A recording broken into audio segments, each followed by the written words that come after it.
What's up everybody, once again my name is Matt and welcome back to Let's Play Hyrule Warriors Legends. In the last episode we took on the third mission in the Wind Waker Saga, Reclaiming the Darkness. And in this episode, well, we're moving on to the fourth and final mission, Watchers of the Triforce. So, let's get started. And yes, we can play as either, Link, Lana, Tetra, or the King of Hyrule himself. Doesn't really matter who we pick since, we can just swap whenever we want to. So, let's pick our fairy and be on our way. The heroes now knew the Evil One had taken the Triforce of power. He had robbed Sia of her magic and learned of her other half, Lana. With the balance of the Triforce so shifted, there was little hope the world would return to normal. And with her magic gone, in time, Sia would completely disappear. Sia used what little power she had left to seek out the one who had taken from her so much. She told Link and the others of her findings. If they could defeat the shadowy presence, they could save not only the world from danger, but Sia as well. Link and his allies held the promise of future peace in their hearts as they readied for this final, decisive battle.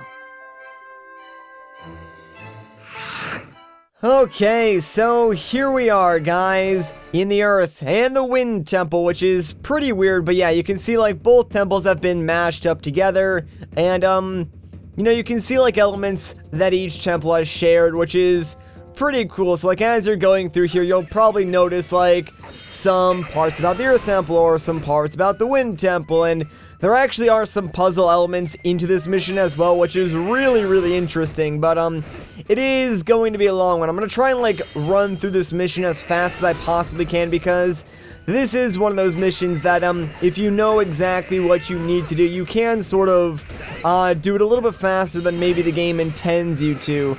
But, right off the bat, basically every character is in a corner of the map, so yeah, you're going to be swapping between your characters quite a bit, at least at the very beginning here, because what we want to do is capture each of these sage keeps, and there's 4 of them, one in every single corner of the map, and once we do that, the map will sort of open up to us, and we can then, bring our characters together, which we will need to do towards the end of this mission in order to take on the final boss of, the Wind Waker Saga, and I guess technically the final boss of Hyrule Warriors Legends now, because this is the end of Legend mode, which is pretty crazy.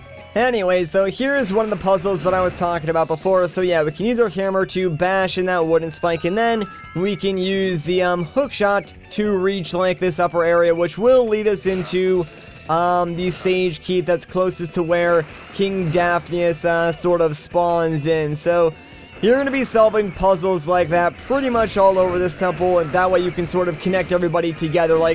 You will not be able to reach all your characters to that central location unless you go through and look for those puzzles to solve, but most of them are pretty simple, just either bashing into a wooden spike or bashing into a wooden spike and then using the hook shot to reach the upper platform. So it's really not too confusing, but it is nice to see that they did sort of add some puzzle elements from the temples into these missions, because that is something that the normal Hyrule Warriors Legends game really didn't do. Most of the missions did not have puzzles whatsoever. They were more just, hack and slash your way through the levels, and that's totally fine, but I think it is cool how they were able to figure out a way to keep that same style of gameplay, but also include some puzzle elements, because that is a huge part of what makes The Legend of Zelda, The Legend of Zelda, so I'm glad that it did get represented in some way or another in this game as well.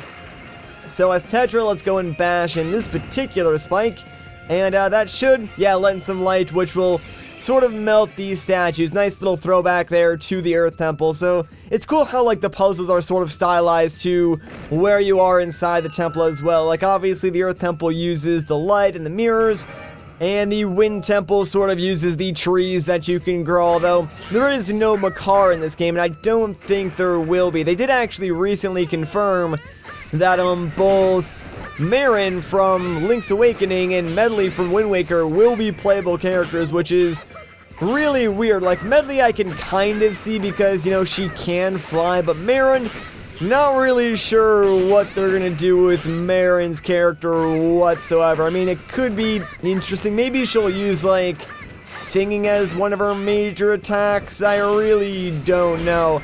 I am kind of upset, though, because they're adding Medley, and, how you gonna add Medley and leave out my boy Makar? Like, come on, dude. I love Makar. He's, like, one of my favorite characters inside Wind Waker, even though he is maybe a little more on the annoying side, but, he's really cool, and I like his mechanic a little bit more than Medley's. Like, Medley allows you to fly, which is neat, but, Makar can fly on his own and then, you know, plant trees that you can hook shot onto, so that's pretty useful as well. But that's neither here nor there. See, this is like the problem I keep having whenever I record Hyrule Warriors Legends, is that, there's really not a whole lot to say about this game, because the gameplay itself is pretty self-explanatory. Like, I could literally state the obvious and be like, hey, press X and Y a bunch of times and, go take over this keep, but you really don't need to do that while you're playing this game, because, I mean, that's totally obvious, and whenever you're playing Hyrule Warriors, they always have, like, your objectives listed on screen, and they're pretty straightforward, so honestly, there's really no extra explanation needed on my end, which is why I sort of tend to go off topic and treat these videos sort of as, like, a podcast-style video, because I feel like that is more entertaining than, me just going, press X, press Y, kill this enemy, and it's like, I would do that just 900 times, like, throughout the entirety of the video, because that's basically all you do in the entire game, and that's not a bad thing. Like, sure, the gameplay is repetitive, but I've said it before,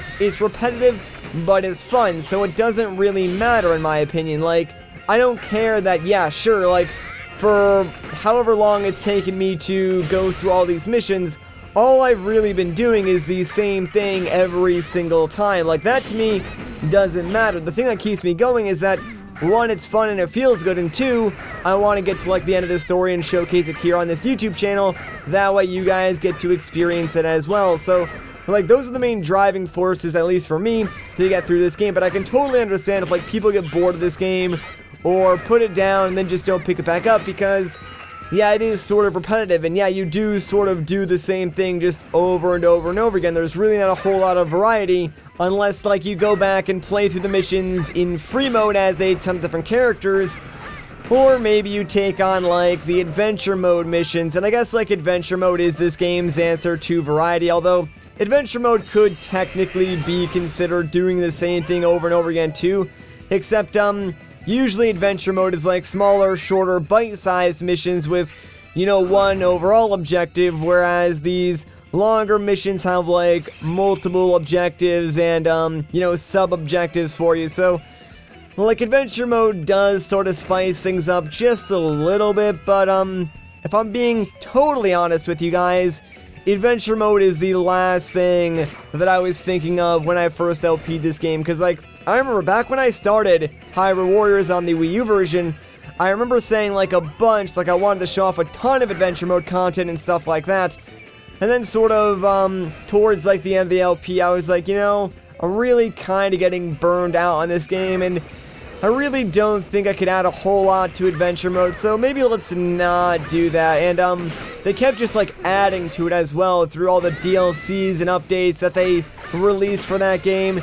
Adventure mode went from being, like, you know, maybe an extra 100 or 200 hours to, like, 300, 400, 500 hours of extra content. So I was like, yeah, you know what, that's probably not ever gonna happen, because that was way too much time to be, like, investing in one game. I still don't think I've invested that much into a game before. Like, even for instance, my Xenoblade Chronicles X LP, like, my file that I used for that LP, by the time I was done with it, I believe I sunk around 210 hours into that game, which stinks because I lost all that all due to my hard drive, like, messing up. But, yeah, 210 hours, and I think that's maybe the most amount of time I've ever spent in a game, like, ever, just because that is a ridiculous amount of time, and maybe it was because, like, I did it all in a very short time frame of only, like, what was it, 2-3 months or something like that, but, yeah, it definitely felt like a long time. So,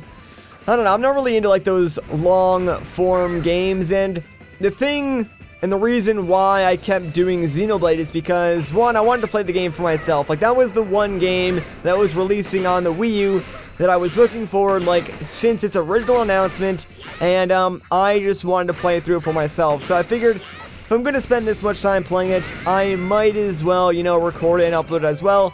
Like, why not? Only makes sense to do that. So that's pretty much what I did. But, I'll be honest, like, that LP was mainly for me because I wanted to play through that game and sort of see what it's all about for myself, because it did look really, really cool. And, I guess it served as, like, a gateway for myself to get into the action RPG genre, because prior to playing X, like, I don't really think I've played too many action RPGs or even traditional RPGs, because I'll be honest, like, I've tried playing traditional RPGs and I find them boring as all heck, because really, if you're not in it for the story, the gameplay is not all that engaging. Like, it's just grind up a bunch, or make sure you use the correct attack, or equip the strongest item, or go through your menus correctly, and you pretty much win. Like, to me, if you're playing a traditional RPG, you're probably just playing it for the story, because, I don't know, like, maybe I'm just missing some huge facet about RPGs, but I've just, like, seen videos of people playing them, and I've tried out a few myself, and I'm just like, these really aren't holding my interest. Like, at least in an action RPG, it requires, like, some diligence from the player to sort of, do actions, or, you know, dodge out of the way, or do different combos to your attacks to make sure you can deal the most damage and stuff like that. That there is some skill and strategy involved, whereas I feel like in a traditional RPG, it's less about skill and more about strategy. So I like the combination of the action RPG genre just because of that. So I'm more open to, like, trying out those styles of games, although I really haven't found anything that caught my eye like X did, except for maybe the original Xenoblade. But I really have no plans of going back and playing that for the channel, at least not now. And if I ever did decide to do, like, the original Xenoblade, it would probably be, like, sometime after I played it for myself, because I don't know, a lot of people have told me to play through it and experience it for myself first before, like, doing any sort of videos on it. So I probably would want to do that. And I own it on Wii and I own it on 3DS, but I don't know, I never really got past, like, the opening few hours of the game. I just played that, sort of set it down, and then other things sort of caught my interest. And I feel like that happens a lot with me, like, because YouTube is my job and I'm sort of obligated to play you know, at least a game every single day. That way I can make one video on it if I'm doing a series. I feel like, you know, if there's a game that I want to play on my own free time, I really don't have a whole lot of extra time to play it, just because, I'm spending too much time playing other games and recording other games. Then I really can't find the free time, or really justify making the free time to sit down and play a game of my own.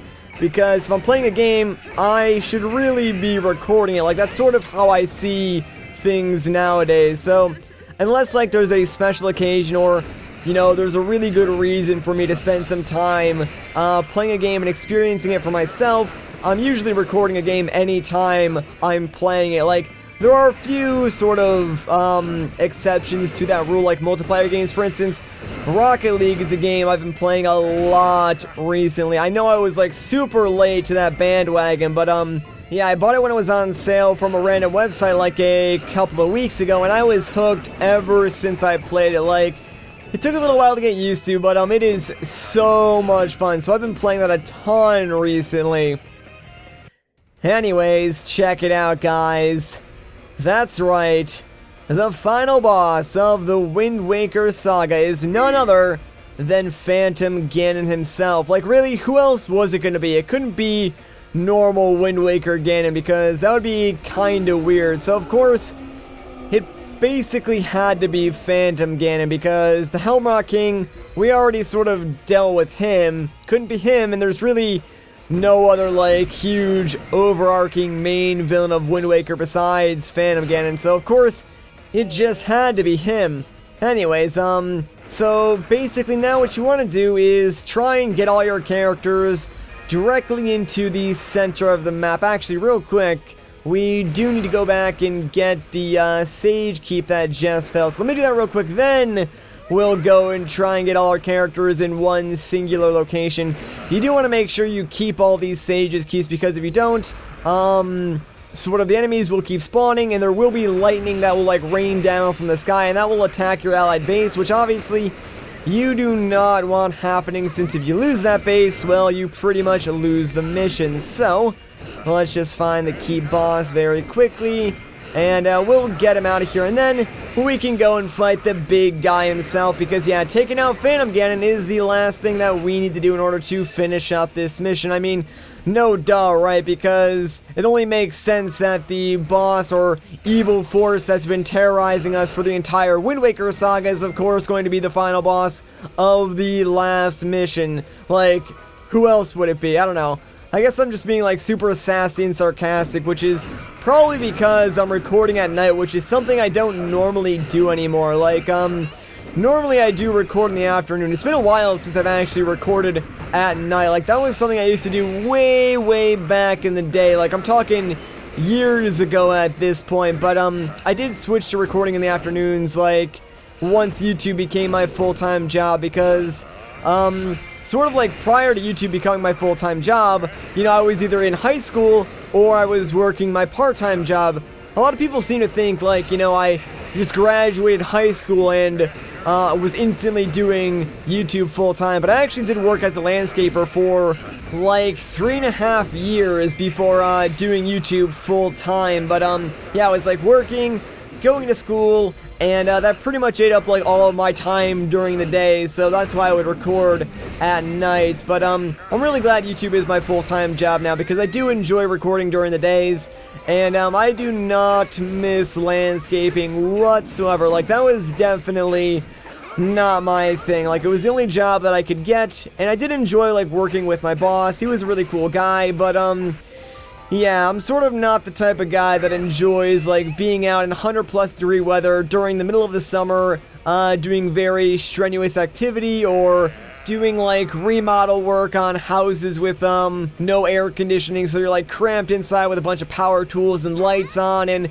there's no cooling, so it's just like baking inside like these people's houses as you're working on them. Because along with like landscaping, we also did general contracting, and I did enjoy remodeling. Like, that was actually really fun, but the landscaping work, not so much, and I'm totally glad that I'm not doing that anymore. But man, oh man, the stories I could tell you guys. Like, I remember one time I got stung by like 8 or so bees, and they chased us like all the way into the front yard of this person's house that we were working on. So like, we were doing a fall cleanup, I think, for this dude's yard, and we were in his backyard, and his backyard sort of connected to like a wooded area, right? And I think both me and my boss were like towards that connection, like where his yard met the woods, and we were sort of cleaning some stuff up. I was like holding some brush back, and I think he was like cutting down a tree or digging up a stump or something like that.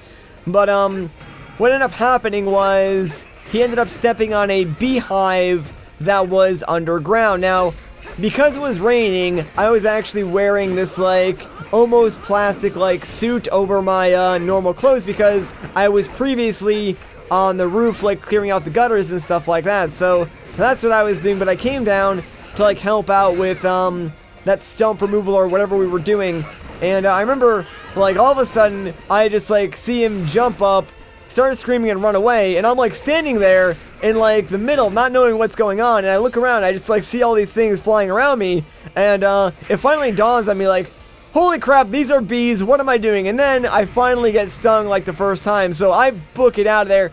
We're both running to the front yard, and as we're running, like, we're getting stung multiple times, because the bees at that point were like on both of our bodies, and we start running. We get about like halfway to the front yard. We think maybe we're safe, but we stand still for like 2 more seconds, then again, like, we just feel ourselves getting stung, so we book it some more.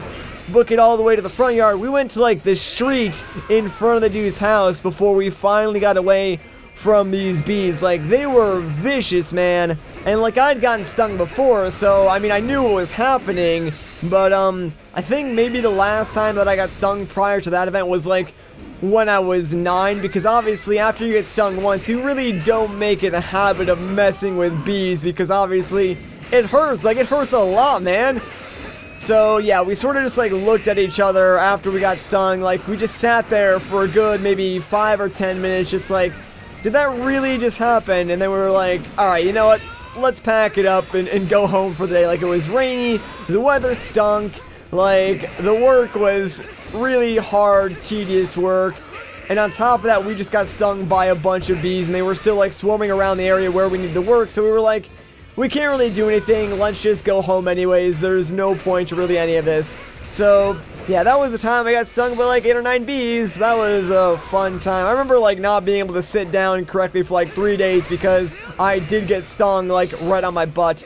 Anyways, though, yeah, we've pretty much already defeated Phantom Ganon. There's really only a little bit left to his HP meter, and there it goes. We did it. Hooray!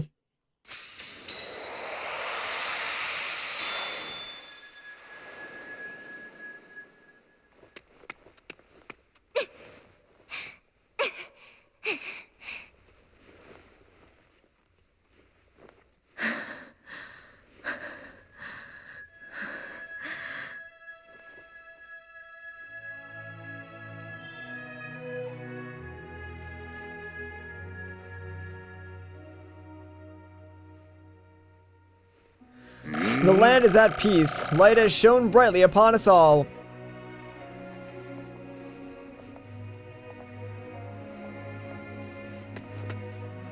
Here's hoping we run into each other again someday. We should go. Time to repair things just like we always do.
In this way, peace returned to Hyrule. Lana and Sia bid Link and the others farewell and resumed their roles as guardians in the Valley of Seers.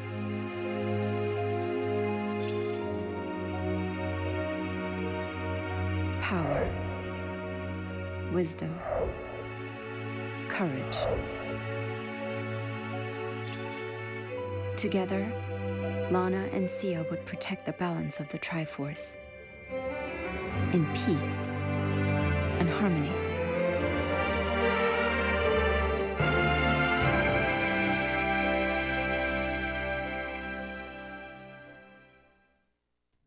Alright, and with that, we've reached the stunning conclusion of the Wind Waker Saga. And that means we've finished all the 3DS exclusive Legend mode content. Like, obviously, there still is other 3DS exclusive content in, like, the My Fairy stuff or the Adventure mode stuff, but I wasn't really ever going to show that off anyway, so that being said, we're gonna end things off here. If you guys enjoyed this video, a like rating would be greatly appreciated. If you want to see more, consider subscribing. But once again, guys, my name is Matt. Thank you so much for watching, and I'll catch you in the next one.